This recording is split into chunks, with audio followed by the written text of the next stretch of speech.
All right, so it looks like everyone's in the room, so I'll go ahead and get started. So today we have Dr. Michelle Wallace and Dr. Salathiel Kendrick-Allwood. And Michelle Wallace, MD, is a pediatric cardiologist with Sibley Heart Center Cardiology, Children's Healthcare of Atlanta. She's also an assistant professor of Emory University School of Medicine and an adjunct assistant professor of Morehouse School of Medicine. Her non-clinical role includes serving as the chair of the Emory School of Medicine Department of Pediatrics Diversity Committee. Salathiel Kendrick-Allwood, MD, is an assistant professor of clinical pediatrics at Emory School of Medicine. She serves patients and teaches medical students and pediatric trainees in both the divisions of general pediatrics and neonatology for the Children's Pediatric Institute.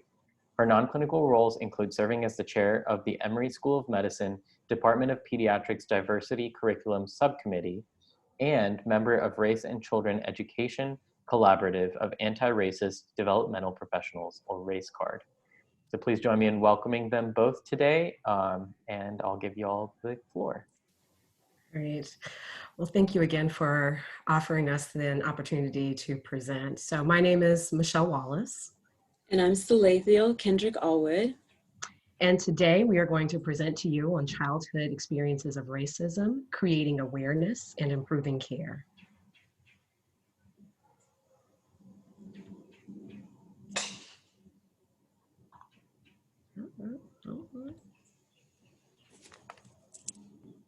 Well, give me 2 seconds. My screen just froze on me. I apologize. Okay, let's stop share for a second. Give me 2 seconds, please, everyone. I apologize. I'm sorry I mispronounced your name. So did you say Salathiel? Salathiel. Salathiel, okay. Okay, and share.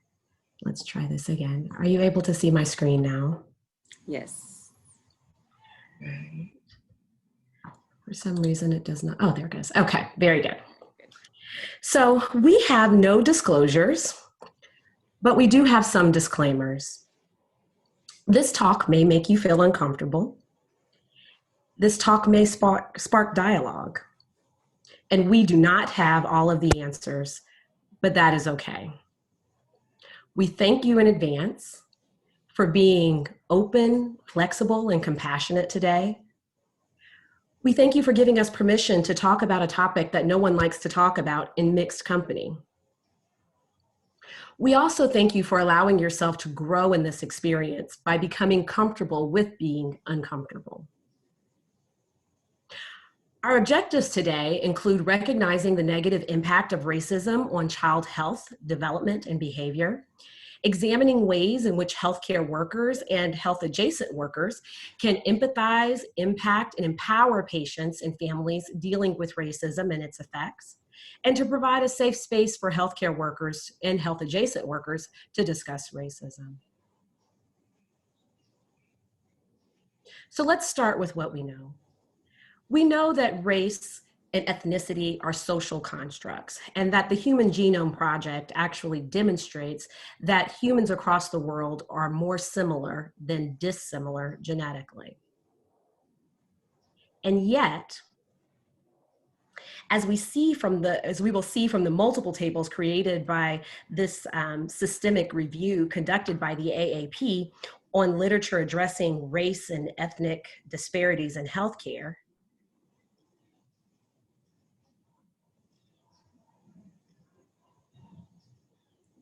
racial and ethnic disparities are extensive, pervasive, persistent, and occur across pediatric healthcare.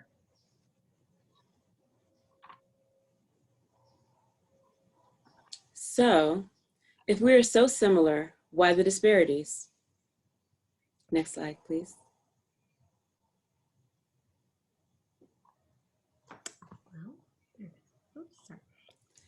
In 1998, the CDC Kaiser Permanente Adverse Childhood Experiences, ACE study, reviewed data of over 17,000 Southern California HMO members who received physical examinations and completed confidential questionnaires. Of note, they were majority white, middle class, highly educated individuals.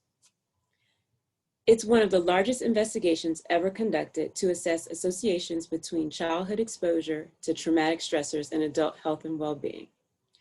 The traumatic stressors included various types of abuse, physical, emotional, and sexual, neglect, including physical and emotional, household dysfunction, domestic violence, parental mental health issues, substance abuse, and incarcerated family members. Next slide, please. Their findings showed that regardless of socioeconomic differences, exposure to ACEs placed participants at higher risk for negative health outcomes. A dose-response relationship was noted between ACEs and long-term health complications. These included behavioral and physical and mental health, such as lack of physical activity, smoking, drug use, as well as severe obesity, depression, suicide attempts, stroke, and cancer. In the pyramid on the right, it highlights the need to detect and intervene in the lives of children affected by ACEs before they adopt risky behaviors and develop adverse health outcomes, which is related to disrupted neurodevelopment and subsequent social, emotional, and cognitive impairment. In 2012 and 2013, the Institute for Safe Families formed the ACE Task Force, which with an interest in examining ACEs and their impact in a more socially and racially diverse population. They used an expanded version to understand the impact of community level adversities, With these expanded ACEs, or community level indicators, they included witnessing violence, experiencing discrimination, living in an unsafe neighborhood, experiencing bullying, and living in foster care. Of almost 2,000 adults, a quarter of these adults lived in poverty, and 7 of the 10 adults had experienced one ACE. 2 of the 5 adults had experienced 4 or more ACEs, and almost 40% had 4 or more of the expanded ACEs, or the additional ACEs. Of note, almost 35% experienced discrimination. Next slide, please. Sorry.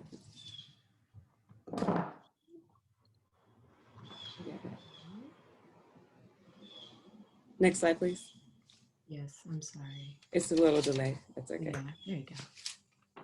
As we continuously strive to improve the access to healthcare, the quality of healthcare provided, and health outcomes of patients and families, we have to address their social determinants of health, as you've heard about some today. Of note, the CDC has included under social and community context discrimination. Next slide.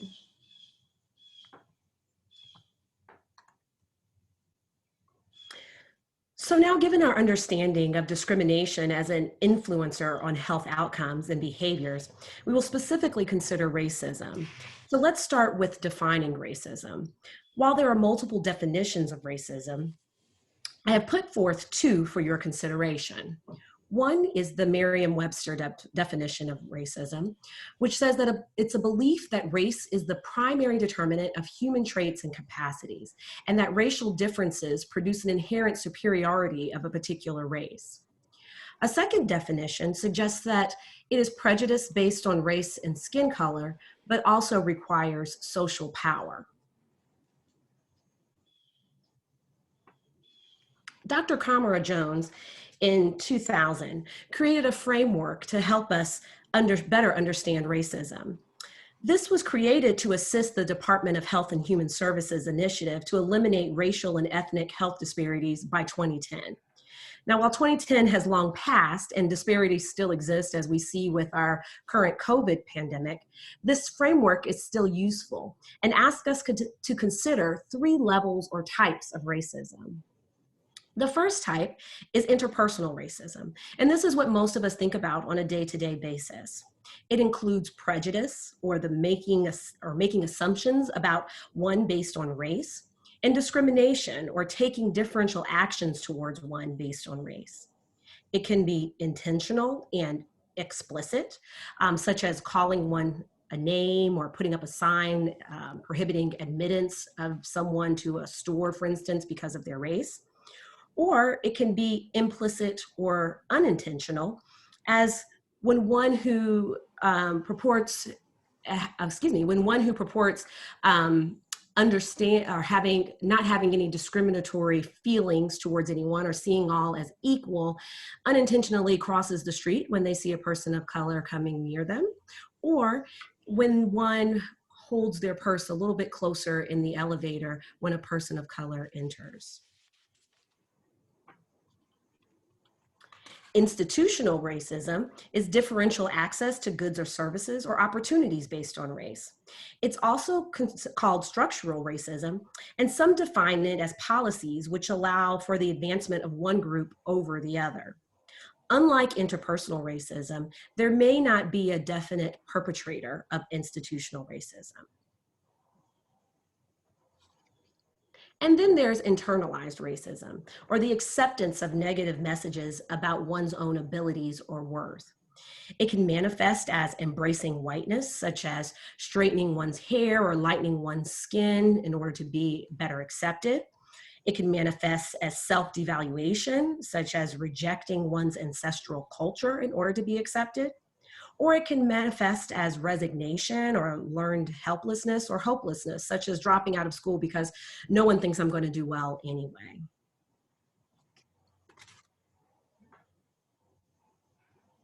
So how are children experiencing racism? Let's talk about some concrete examples. Next slide, please. Institutionalized racism operationalizes itself through policies, laws, and regulations on a local, state, and national level. This results in differential access to the goals, services, and opportunities based on race. One example of institutionalized racism is redlining, or marking of neighborhoods on racial demographics as hazardous in red ink on maps drawn by the Federal Homeowners Loan Corporation in the 1930s. Depicted here is the redlining of Atlanta, Georgia in 1938. Redlining led to the systemic denial of capital investments, which could improve the house and economic opportunities of residents, leading to subsequent impact on denial of services, such as mortgage lending, healthcare, supermarkets, and transportation. Though this was outlawed in 1968 with passage of the Fair Housing Act, its impact is still carried forward today. 74% of neighborhoods redlined as hazardous 80 years ago are low to moderate income today. 64% are minority neighborhoods currently. Next slide.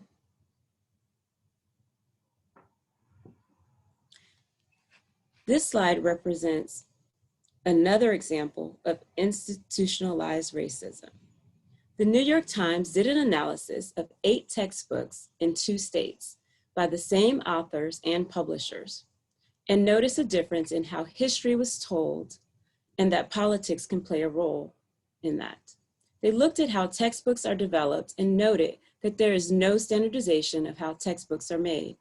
They can be reviewed by a local businessman, a pastor, or even a politician without any educator influence.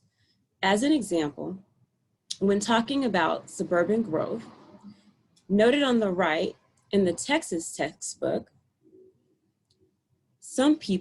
it states that some people wish to escape the crime and congestion of the city. However, in the California textbook, they note movement of some white Americans from cities to suburbs was driven by a desire to get away from a more culturally diverse neighborhood. California takes note that the suburban dream of the 1950s was inaccessible to many African Americans, whereas Texas does not. An example of interpersonal racism is noted in the bias that impacts teachers' perceptions of students' misbehavior. This example noted from this study, where educators were shown a video clips of children engaging in their typical activities. Eye trackers were used, revealing that the teachers had longer gazes on Black boys compared to white children and Black girls, with 42% increased gaze time on the Black boys. This may suggest that they anticipated misbehaviors in these children. Next slide, please. Yet another example of interpersonal racism is the adultification of Black children, previously mentioned in Dr. Vincent's talk.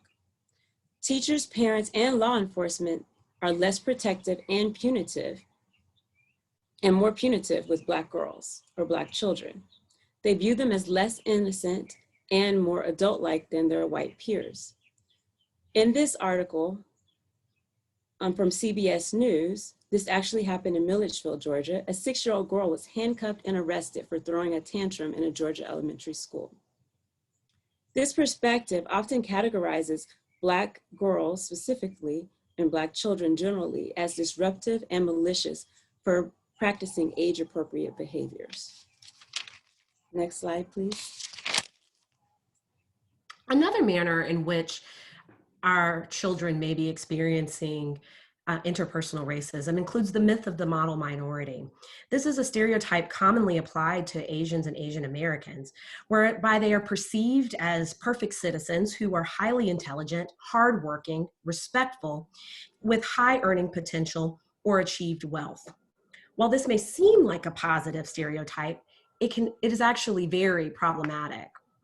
In schools, children who may need additional educational support or lack parental support for their education at home may be overlooked by teachers who assume that they have a good grasp of the concepts and are getting all the support that they need. It can also put undue stress on high achieving scholars to continue to achieve highly.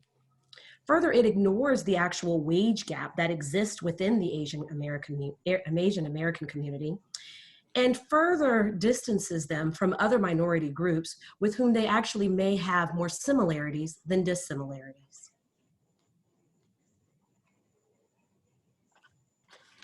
And then children may also be experiencing disparities in disciplinary actions at school, which can represent both interpersonal and institutionalized racism. The US Department of Education actually has data demonstrating that even for the same infraction, Black students are suspended disproportionately compared to whites.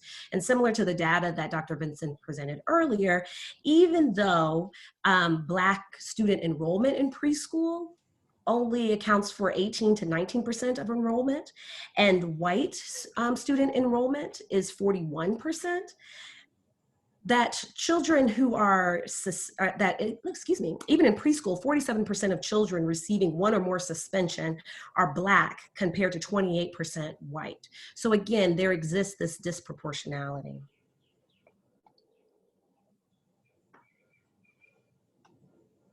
Further, children may be experiencing racism in healthcare. This is a study conducted with medical students and residents demonstrating that half reported at least one false biological belief difference between Blacks and whites, and that those that carried false beliefs tended to rate Black patients' pain lower and to make less appropriate treatment recommendations. Further, there are studies that have shown that non-Hispanic white children are less likely to receive opioids and achieve optimal pain reduction for painful procedures or processes that are occurring, such as long bone fractures, appendicitis, and acute abdominal pain.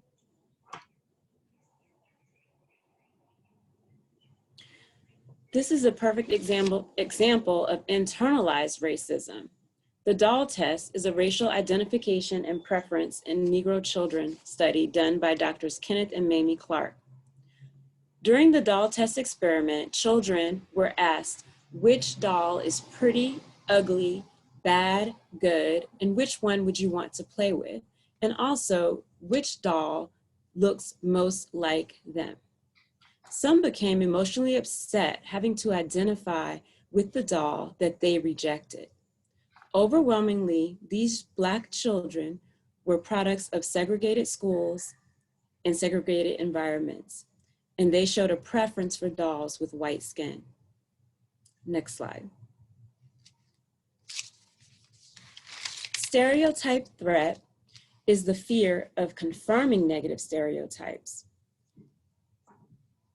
about one's social group or cultural group. And this may manifest as self-doubt, anxiety, and can deplete working memory and lead to poor standardized test performance and overall academic performance of marginalized groups. Next slide.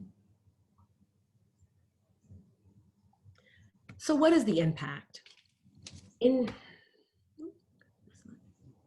children, perceived racism has been associated with higher risk-taking behaviors such as alcoholism and tobacco use.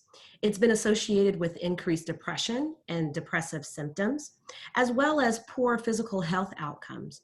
For example, insulin resistance being increased in girls who perceive racism, and adverse pregnancy outcomes.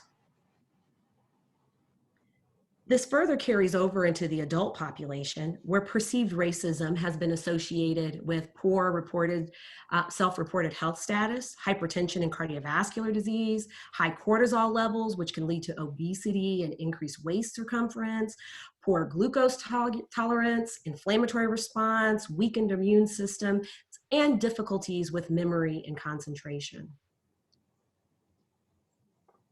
So now that we've defined the problem further, we've talked about how children experience the problem. We've discussed the impact of racism on children. How can we help? Next slide. First, recognize your own implicit bias in order to address it. A good way to do that is to take the implicit association test. What is that? Well, it's a word and picture association test that was developed and validated by Harvard researchers.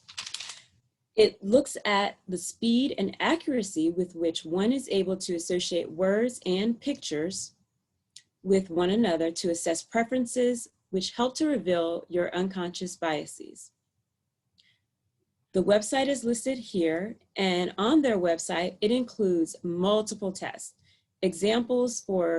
There are examples for gender, religion, sexual orientation, as well as race.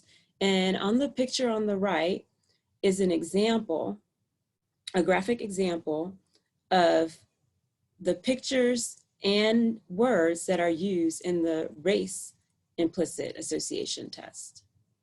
Next slide. Some other ways in which we can help include a raising resistors approach strategy. Using the raising resistors approach and anticipatory guidance takes advantage of the fact that oppression is more easily dismantled within families rather than societal institutions. By encouraging healthcare workers to address anti-oppressive parenting, education tactics, and activism, we can provide support for youth and their families. Additionally, integrating positive youth development approaches, including racial socialization, identifying strengths and assessing families for protective factors, including supportive extended family network, can help mitigate exposure to racist behaviors.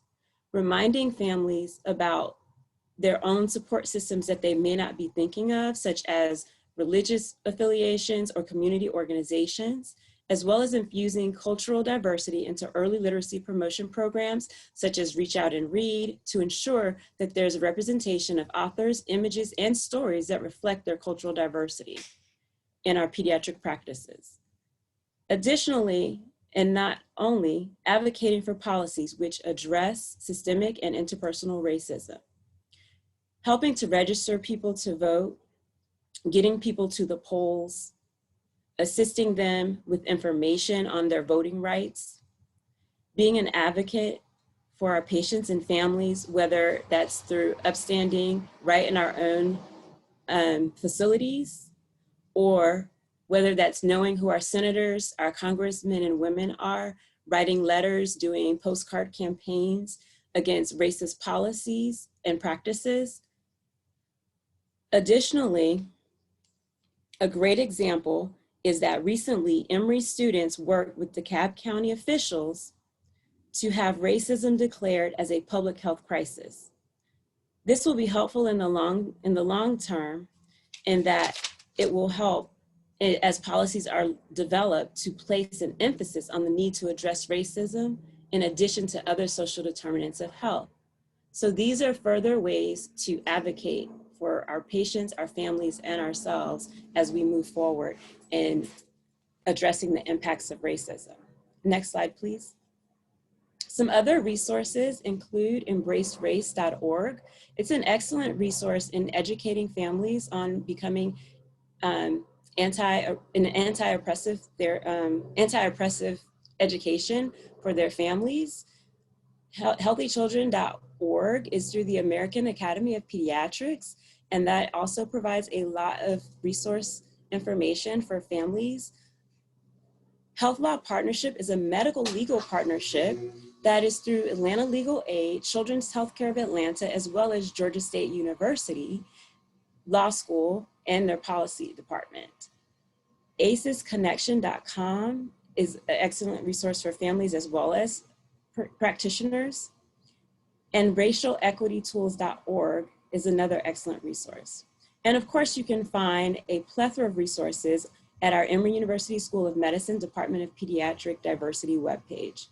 Everything from podcasts to TED Talks to books and other resources that will be extremely helpful for you. Next slide, please.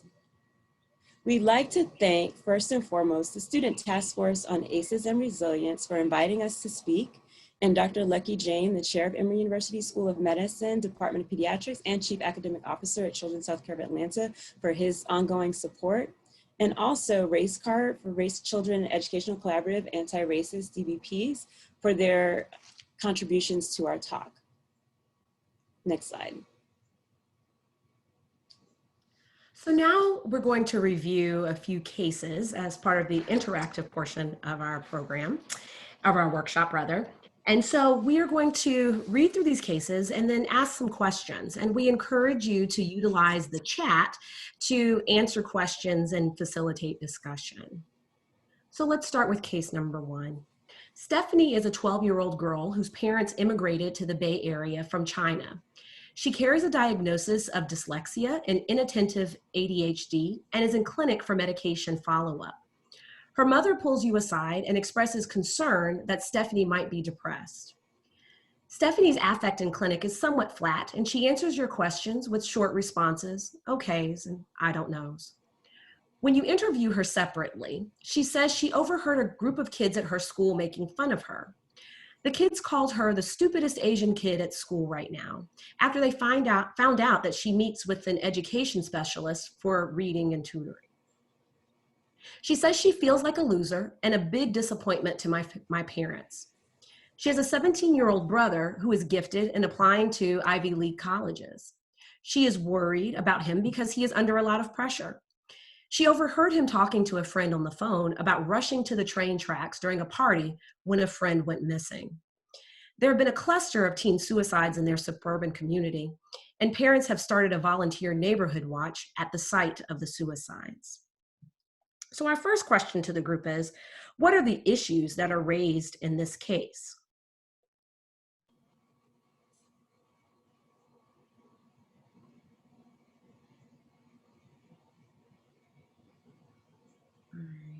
Model minority. Exactly. Exactly, yes. So the myth of the model minority is raised. Are there any other issues that are raised with this case? Increased cultural pressure, as mentioned. Absolutely, absolutely, absolutely. Increased cultural pressure. Stigma. Stigma, correct. Other issues? Stresses related to it for Stephanie to excel. Bullying, yes, that's a great one. Absolutely, bullying. The pressure of her brother to be the brightest in the room. Absolutely, absolutely. So some of that stereotype threat that we talked stereotype about. threat, bullying. Afraid to use their voice for help or to help, rather. Yes, absolutely. Absolutely. And then the potential suicide. So these are all issues raised in this case. So we know that we have many people from many students from different backgrounds on this, participating in this conference. So using your specialty lens, be it health or healthcare, legal versus policy, how might you assist this family or counsel this family?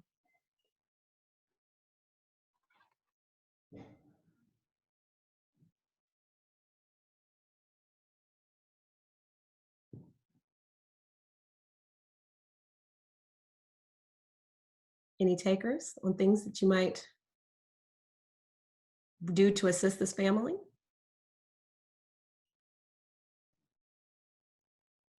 Doctors, if I could just jump in, I could do this a lot faster just speaking.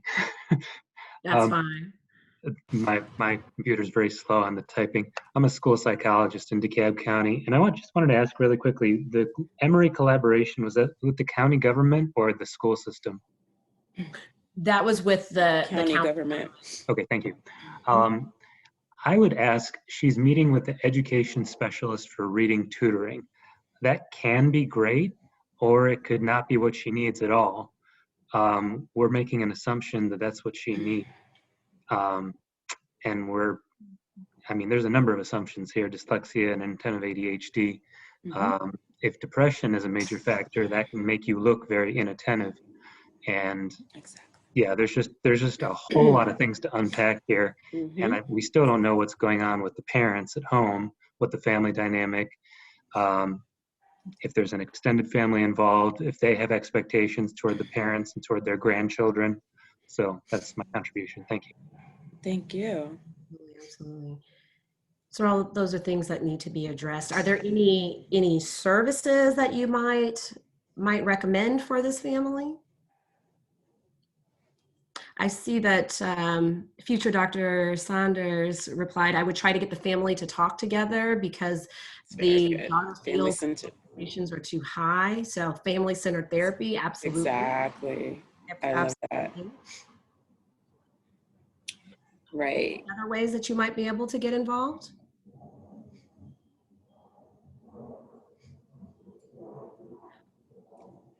Well, similar to what was just said, we thought a little bit about facilitating discussion with the school regarding their own suicide prevention activities. So a lot of times I think particularly we as pediatricians underestimate the power that we have with the school system as opposed to the parents alone.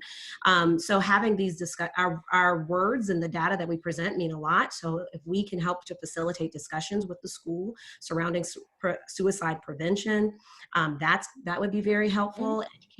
Helping educate the school on the problem of the myth of the model minority. Talking about what types of immigrant support, family support. So that was mentioned. Making sure that if she needs an IEP, that one's in place.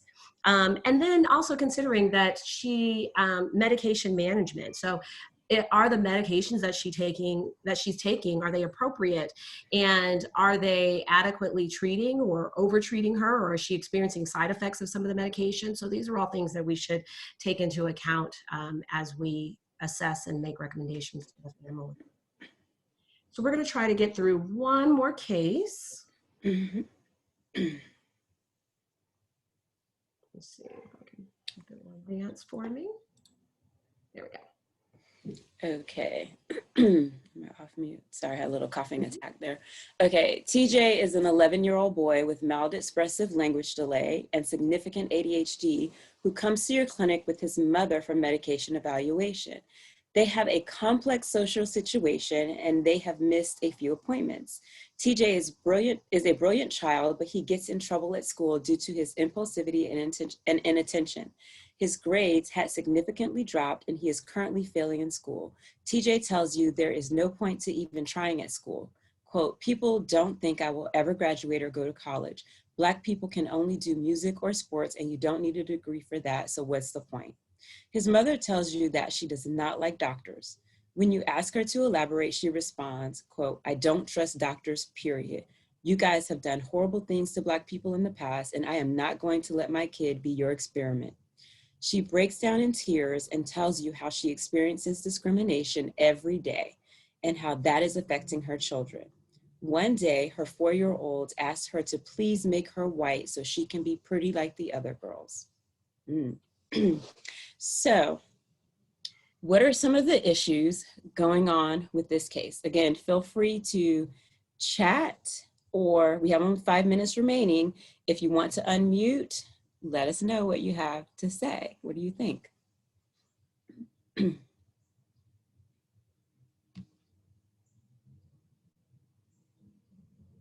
There's a lot to unpack. Yeah, one thing that I noticed you mentioned is that they have a complex social situation and they have missed a few appointments. And even though that the mother seems to be distrusting of doctors, the fact is that they are in your clinic right now. And so that's like a really powerful moment for you to kind of maybe change the conversation. So taking advantage of that, I'd love to hear about how other people would maybe take advantage of that time with them. Exactly. Excellent point. Maybe just even asking, you know, what you can do to help build that trust. Exactly. Absolutely. Absolutely. Establishing rapport. Yes, and even at school with the child, like he needs someone to be in a relationship with him there to help encourage and build him up. Yes. And his daughter as well. Exactly. Exactly. It sounds like he also needs some like positive role models that maybe look like him. So I don't know if there's like mentoring programs that he could be set up with, things like that. Absolutely. So that's a great idea, thinking about the resources you can provide. But first and foremost, just validating her point. You know, you're right. Exactly. Start with so much validation for mom. I like that. We may need to deal with mom's concerns before TJ's. I'd also like TJ considered for accelerated or gifted services. Absolutely. Absolutely. Exploring why he's getting into so much trouble. That's a good point. Yeah. Mm-hmm. Absolutely. So And then that the other mentorship thing that we talked about, or Salathiel and I talked about as well, is, you know, being mindful of the school landscape. So a lot of times, you know, children are identified as inattentive or having ADHD and being impulsive, but let's take a look at the school landscape, right? Is TJ the only Black child in his class? Is it that his behavior is more notable than other children in the class because he stands out from other children in the class? But is it really that he's doing similar things to what other children are doing, right? So maybe even helping to try to get an assessment of that can be helpful in trying to make a decision as to whether or not he truly has a behavioral problem. Especially because mom said she was being discriminated against every day, getting a sense of the community as well as resources, and trauma can cause ADHD-like behaviors. Yes, so taking a detailed ADHD history to figure out is it truly ADHD? Is it bullying? Is it trauma? And the fact that he's missed a few appointments. So we really have to figure out what this complex social situation is. But first, like you mentioned before, building the trust. And by validating the fact that, yes, doctors have done a lot of things to Black people in the past, and validating that concern and establishing that rapport is the first thing that has to be done with the mother to then get at an understanding of what's happening, because we do know that the ACEs will trickle down, and understanding, okay, how can we address those situations? We only have a minute or less left. Any other pressing comments or concerns? So there's some internalized racism going on here. It sounds like there may be some, I guess, institutionalized racism as well, and interpersonal. But we really appreciate you guys taking time with us this afternoon on a Sunday. Thank you both so much for your time and for your amazing energy, for sharing this wonderful presentation. We really enjoyed it. Thank you.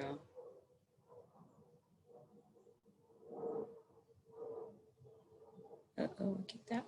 All right, we'll see y'all in the main room.